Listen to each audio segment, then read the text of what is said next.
मक्का शहर में एक बार अबू बकर नाम के एक आदमी रहते थे। वो पैगंबर मोहम्मद, उन पर अल्लाह की दया और आशीर्वाद हो, के बहुत करीबी साथी और प्यारे दोस्त थे। अबू बकर अपनी दयालुता, उदारता और दया के लिए जाने जाते थे। एक दिन अबू बकर व्यस्त बाजार से गुजर रहे थे कि उन्होंने एक गरीब बूढ़ी औरत को ग्रोसरीज का भारी सामान उठाने में संघर्ष करते देखा। उसका चेहरा थका हुआ था और उसके हाथ बोझ के वजन से कांप रहे थे। बिना किसी हिचकिचाहट के अबू बकर उसकी मदद के लिए दौड़े।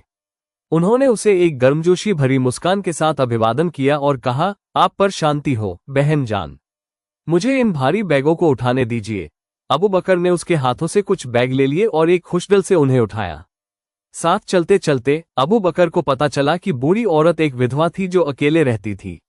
उसका कोई परिवार नहीं था जो उसका सहारा बन सके और उसका जीवन मुश्किल हो गया था। अबू बकर ने उसके लिए गहरी सहानुभूति और दया महसूस की। सिर्फ सामान उठाने में मदद करने के बजाय अबू बकर ने उसकी जिंदगी में एक सकारात्मक बदलाव लाने का फैसला किया। उन्होंने उसकी जरूरतों के बारे में पूछा और पता चला कि उसके घर को मरम्मत की जरूरत है। छत से पानी टपकता था और दीवारें जर्जर हो रही थीं। अबू बकर ने अपने बड़े दिल के साथ तुरंत उसके घर को ठीक करने की जिम्मेदारी ली।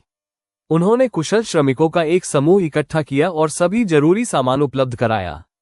उन्होंने तब तक अथक परिश्रम किया जब तक कि बूढ़ी औरत का घर एक आरामदायक और सुरक्षित घर में नहीं बदल गया।